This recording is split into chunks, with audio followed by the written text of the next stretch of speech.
My name is Brooklyn, and at 24, my life has spiraled into a soap opera where I'm both the victim and the reluctant hero, fighting battles I never signed up for.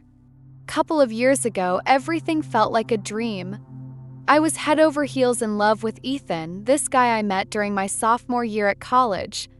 He had this smile, God, that smile could light up a room all crooked and warm like it was made just for me.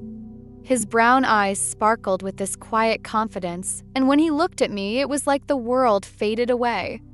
We'd spend nights driving to the edge of town, parking under a blanket of stars, talking about our future while the moon hung low. I was so sure he was the one, my soulmate, my forever. After a year of stolen kisses and whispered promises, I decided it was time to bring him home to meet my family. Looking back, that choice was like opening a door to hell itself. My family isn't the warm and fuzzy type. They're old school, the kind of people who believe in appearances and tradition above all else. My parents, Richard and Susan, run a tight ship, always preaching about family honor and the right kind of man. I knew they'd be tough on Ethan, but I figured they'd warm up to him eventually. I mean, how could they not? He was charming, thoughtful, the guy who'd bring me coffee during late-night study sessions and leave little notes in my backpack. But when we walked into my parents' house that Sunday afternoon, the air felt heavy, like a storm was brewing. Mom's smile was tight, her eyes scanning Ethan like he was a puzzle she couldn't solve. Dad barely said a word, just gave him a handshake that was more like a warning. I brushed it off, telling myself they just needed time. I was so naive, clinging to this fantasy that love could conquer all. What threw me off was my sisters. Chloe, my 22-year-old sister, was all over Ethan, laughing a little too loud at his jokes, tossing her hair like she was auditioning for his attention. I thought it was just her being friendly. Chloe's always been the outgoing one, the girl who lights up a room with her confidence. I even teased her about stealing my man, and we laughed it off. My little sister, Lily, only 11, adored him too, hanging on to his every word like he was a superhero. Seeing them get along made my heart swell. For the first time, I thought maybe this could work, maybe Ethan could fit into our messy, complicated family. But deep down, something felt off. I couldn't shake this tiny, nagging voice in my head, whispering that things weren't as perfect as they seemed. I ignored it, burying it under my love for Ethan and my hope for a future together. I wanted so badly to believe in us, to believe that the life we were building was real. Little did I know that moment of bliss was the calm before the storm, a storm that would tear my world apart and leave me questioning everything I thought I knew about love, family, and trust. Hey everyone! How are you feeling today? I hope you're doing well. Let me know in the comments where you're watching from. I'd love to hear which country you're tuning in from. I truly hope this story helps you relax and unwind. And if you haven't subscribed to the channel yet, I highly recommend you do it now because every video here isn't just a story, it's also a life lesson that might just change the way you see things. My family's always been the kind that puts image above everything else. Mom and Dad, Susan and Richard, run our household like it's a stage play, every move calculated to keep up appearances. They're the type to whisper about family honor over Sunday dinners, their voices sharp with judgment. When I brought Ethan home, I knew they'd be tough on him. Mom's eyes narrowed as she sized him up, her lips pursed like she was tasting something sour. "He's not what we expected for you, Brooklyn," she said later, her voice low, like she was doing me a favor by pointing out his flaws. Dad was worse, he barely spoke. Just gave Ethan a look that screamed, "You're not good enough for my daughter." I brushed it off, convincing myself they'd come around. Through all, Ethan was my rock, the guy who'd surprise me with late-night ice cream runs and hold my hand through every college stress spiral.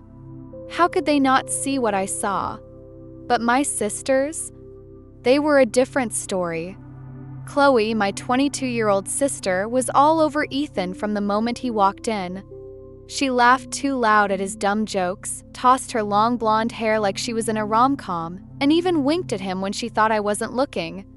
"Careful, Chloe, you'll steal my boyfriend," I teased, trying to keep things light. She just smirked, her eyes glinting with something I couldn't quite read. I told myself it was just her being her usual charming, over-the-top self.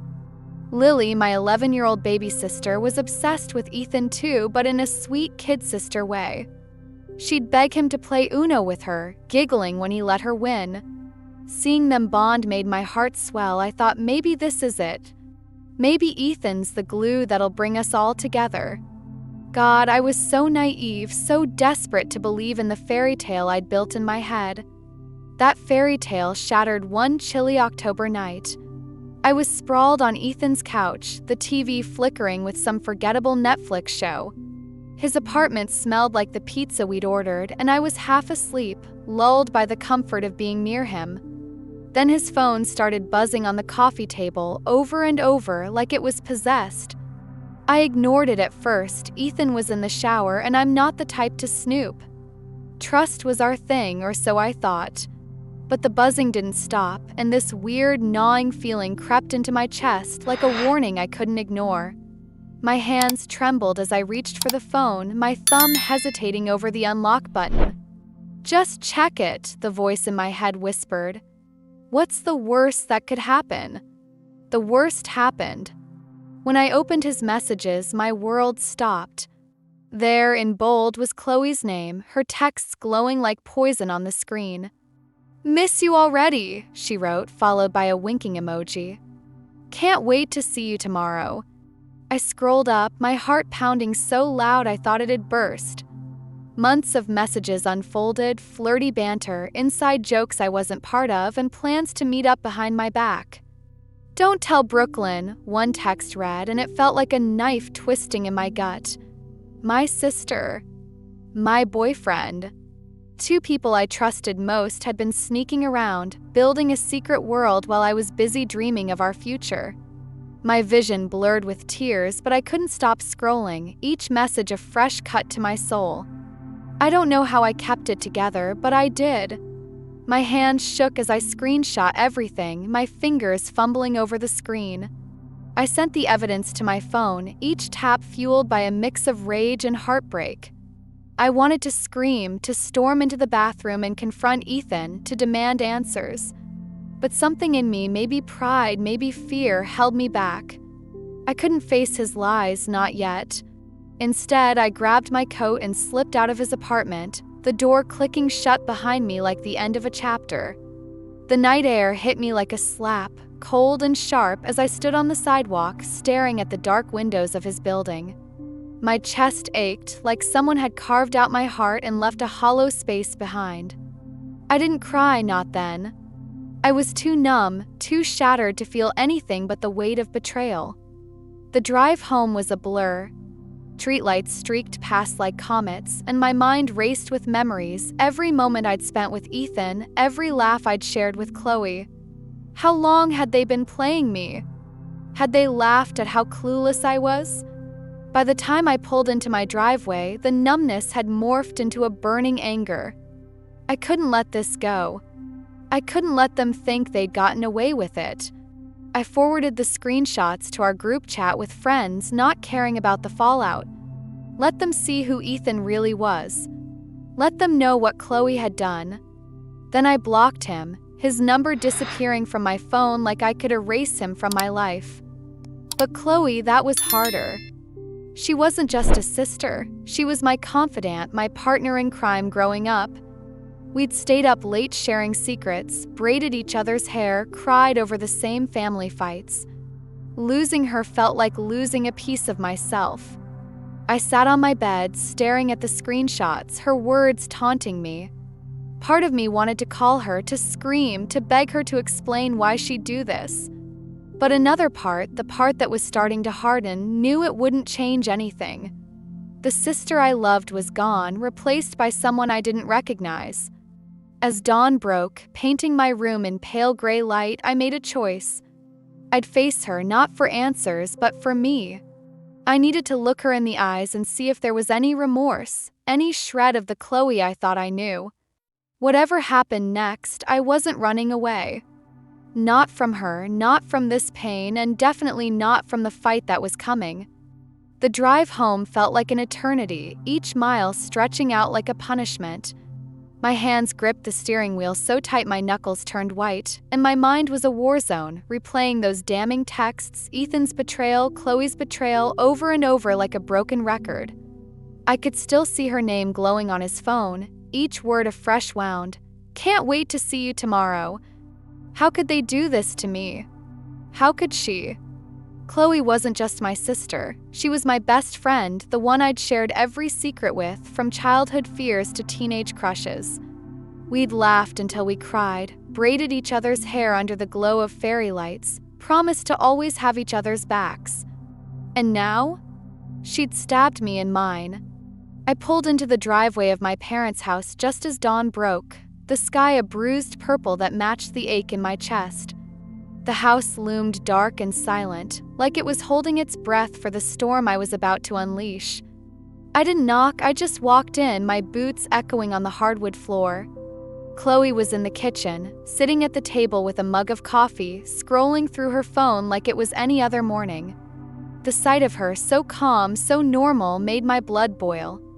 I slammed my phone down on the table, the screenshots of her texts with Ethan glaring up at us under the dim kitchen light. "Explain this," I said, my voice low but shaking with fury. I wanted her to beg, to cry, to show something that proved she was still human. Chloe barely flinched. She glanced at the screen, then back at me, her green eyes cold as ice. "So what?" she said, shrugging like I'd just caught her stealing a cookie. "You really thought you could keep a guy like Ethan, Brooklyn? Come on." Her words hit like a dagger, sharp and deliberate, slicing through whatever was left of my heart. I stood there, frozen, waiting for an apology, a flicker of guilt, anything. But all I got was that smug, defiant stare, like she was proud of what she'd done. My vision blurred with tears, but I refused to let them fall. Not in front of her. Before I could respond, Mom stormed in, her bathrobe trailing like a cape. "What's going on?" she demanded, her voice sharp with that familiar mix of irritation and authority. Pointed at the phone, my voice breaking as I told her everything, Ethan, the texts, the months of lies. Mom's face went from confused to horrified, her eyes darting to Chloe. "Is this true?" she asked, her voice trembling. Chloe didn't even bother denying it. She just leaned back, crossing her arms, that same infuriating smirk plastered on her face. That's when Mom snapped. Her hand flew up, and the slap echoed through the kitchen like a gunshot. Chloe's head snapped to the side, her cheek red, but she didn't cry. She just laughed, a low, bitter sound that made my skin crawl. Dad appeared moments later, his face thunderous. "What the hell is happening?" he roared. When Mom filled him in, his eyes darkened with a rage I'd rarely seen. "You're out," he told Chloe, his voice like steel. "1 week to pack your things and go." For a moment, I thought justice had been served, that maybe my family would rally around me. I clung to that hope, fragile as it was, believing the worst was over. But I should have known better. My family doesn't do over. 2 days later, Chloe dropped a bombshell that turned everything upside down. I was in my old bedroom trying to process the wreckage of my life when Mom called me downstairs. Chloe stood there, her hands folded over her stomach, a smug glint in her eyes. "I'm pregnant," she announced, her voice steady, almost triumphant. "It's Ethan's." The room spun. I gripped the back of a chair to keep from collapsing, my mind racing to make sense of it. Pregnant? My sister with my boyfriend's child? It was like the universe was playing a sick joke, piling betrayal on top of betrayal. I waited for Mom and Dad to explode, to kick her out for good. But instead, their faces softened. Mom's eyes filled with tears, not of anger, but of pity. "She's family," Mom said, her voice trembling. "We can't turn our back on her now." I couldn't believe it. Just like that, Chloe's betrayal was swept under the rug because of a baby. Dad, who'd been ready to disown her, started talking about responsibility and supporting her through this. My pain, my heartbreak didn't matter anymore. I was invisible, erased by the sudden sanctity of Chloe's pregnancy. The room felt suffocating, like the walls were closing in. "You're enabling her," I spat, my voice raw with anger. "She stole my boyfriend, and now you're acting like I'm the one who's wrong?" Mom reached for my hand, but I yanked it away. "Brooklyn, we're a family," she pleaded. "We have to stick together." Stick together? After what Chloe did? After they chose her side? The final straw came a few weeks later. I was trying to rebuild, piecing together the shards of my life, when a cream-colored envelope arrived in the mail. My hand shook as I opened it. A wedding invitation, Chloe and Ethan's names embossed in gold like some cruel mockery of my dreams. Tucked inside was a note from Mom, her neat handwriting begging me to attend for the sake of family unity. I laughed, a bitter, hollow sound as tears stung my eyes. Family unity? What family? The one that turned its back on me the moment Chloe played the pregnancy card? I tore the invitation in half, the pieces fluttering to the floor like ashes of the life I'd lost. That night, I made a choice. I blocked Mom, Dad, and Chloe on my phone, my socials, my everything. Their numbers vanished from my screen, but the ache in my chest stayed. The only person I couldn't cut out was Lily. Sweet, innocent Lily, caught in the crossfire of this mess. She was just a kid, her wide blue eyes full of confusion when she'd hug me and ask why everyone was fighting. I promised myself I'd protect her, be the sister she needed, even if it meant carrying this pain alone. As I lay in bed, staring at the ceiling, the weight of it all pressed down on me: betrayal, abandonment, the loss of the family I thought I had. But beneath the hurt, a spark of defiance flickered. They could take Ethan, they could take Chloe, they could take their fake family unity. But they couldn't take me. I was done being their pawn. Whatever came next, I'd face it on my terms. The nightmare didn't end with cutting my family off, it just got uglier. When I got the call from Lily, her voice trembling through tears, telling me Dad had passed away, it felt like the ground vanished beneath me. Richard, my stoic, hard-to-please father, was gone, taken by a cancer Mom had deliberately kept secret from me. "She didn't want to stress you out," Lily said, her words barely audible over her sobs. "Stress me out?" My own father was dying, and Susan thought I didn't deserve to know? The betrayal stung deeper than I could have imagined, a fresh wound on top of the scars Chloe and Ethan had already left. I booked the first flight home, not for Mom or Chloe, but for Lily, my sweet 11-year-old sister, caught in the wreckage of our broken family. I had to be there for her, even if it meant walking back into the lion's den. Stepping into my parents' house felt like entering a battlefield. The air was thick with grief and tension, the kind that makes your skin prickle. Lily ran to me, her small arms wrapping around my waist, her face buried in my sweater. I held her tight, whispering promises I wasn't sure I could keep, that everything would be okay. Then I saw Mom and Chloe, their faces a mix of forced mourning and barely concealed resentment. They didn't even pretend to be glad I was there. When the lawyer arrived to read Dad's will, I braced myself, expecting nothing. Dad and I hadn't been close in years, not since the fights over Ethan. But when the lawyer read the numbers, my breath caught. 40% of Dad's estate to me, 30% to Lily, 20% to Mom, and a measly 10% to Chloe. It wasn't just money, it was a message, a final act of love from a father who'd been too quiet when it mattered most. For the first time in months, I felt seen, like Dad had chosen me over the chaos of our family. But that moment of validation lit a fuse. Chloe's face twisted with rage, her eyes blazing as she leaned across the table. "You don't deserve a dime," she hissed, her voice venomous. Ethan, sitting beside her, his arms slung possessively over her shoulder, smirked like he'd already won.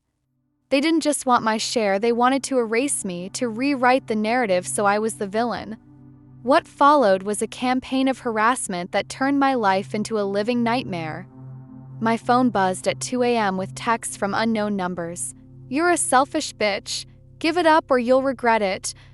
I'd wake up to find my car's tires slashed, the jagged cuts glaring up at me in the dim glow of streetlights.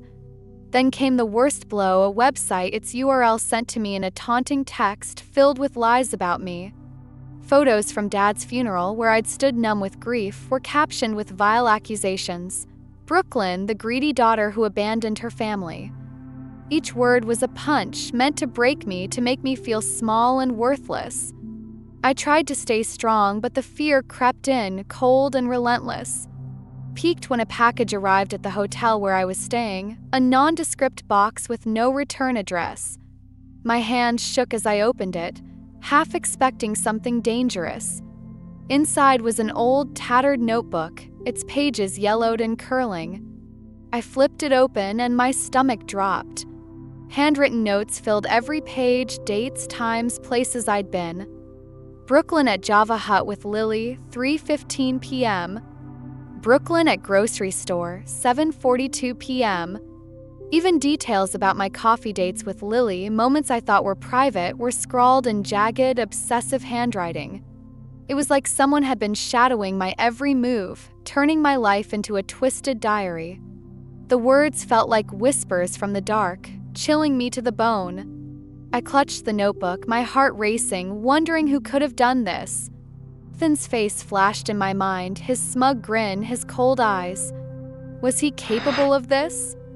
Was Chloe? The fear tightened its grip a few nights later. I was walking through the hotel lobby with Lily, her hand in mine as she chattered about school. Then I saw him, a man in a dark jacket, standing by the elevators, his eyes locked on us. His stare was sharp, predatory, like a wolf sizing up its prey. I tightened my grip on Lily's hand, my pulse hammering in my ears. "Don't look back," I whispered to her, forcing a smile to keep her calm. We hurried to our room, my eyes darting over my shoulder, expecting him to follow.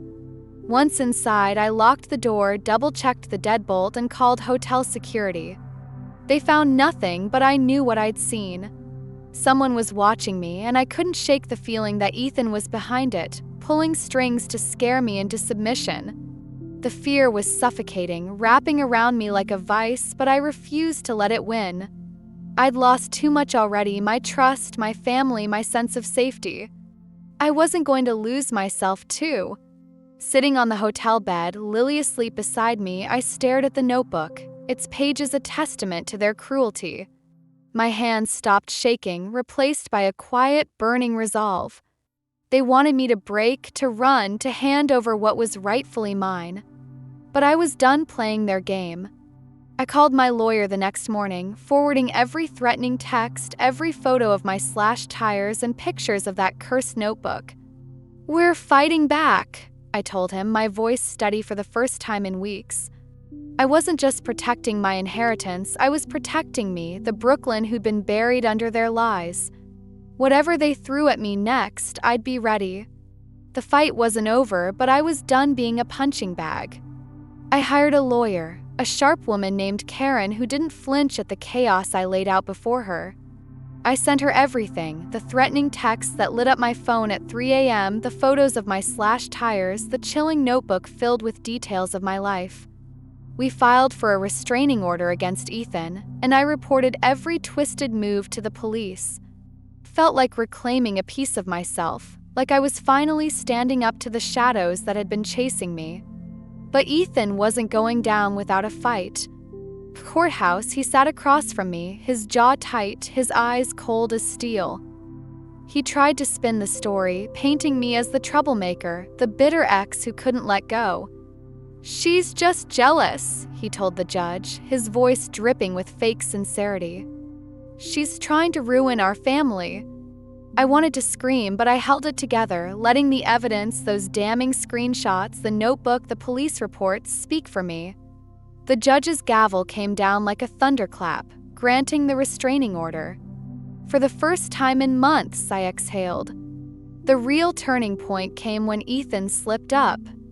Police caught him trying to break into my old hotel room, his desperation laid bare under the harsh glare of a patrol car's headlights. He thought he could scare me into giving up my inheritance, but all he did was prove how low he'd sink. With Ethan behind bars, facing charges that could keep him away for a while, I felt a weight lift, though the scars remained. I moved into a new apartment, a small, sunlit place on the other side of town, its address a secret I guarded fiercely. I kept in touch with Lily through late-night calls, her voice a lifeline in the storm. "I miss you, Brooklyn," she'd whisper, and I'd promise to see her soon, always checking my surroundings to make sure no one was listening. Even with the legal win, the fear lingered like a shadow I couldn't shake. I'd jump at every creak in the floorboards, double-check my locks, glance over my shoulder in crowded places. The wounds Chloe and Ethan left weren't just emotional, they were a part of me now, etched into my psyche. But through the pain, I found something I didn't expect: strength. I wasn't the naive girl who'd fallen for Ethan's charm or believed in a perfect family. I was Brooklyn, battle-scarred but unbroken, a woman who'd learned to fight for herself. With Lily's love as my anchor, I started rebuilding, brick by brick, ready for whatever storm might come next. Looking back, this nightmare taught me lessons I'll carry forever. First, trust your gut, it's usually screaming for a reason. Second, family isn't defined by blood, it's about who shows up for you like Lily did for me. Third, don't let anyone dim your light, no matter how much they try to break you. Fourth, standing up for yourself is scary, but it's the only way to take back your power. And fifth, healing doesn't mean forgetting, it means choosing to move forward, scars and all. To anyone out there fighting their own battles, know this: you're stronger than you think, and you don't have to face it alone. If my story hit home for you, please give this video a thumbs up, share it with someone who needs to hear it, and hit that subscribe button for more real-life stories like mine. Your support means the world, and I'd love to keep sharing this journey with you.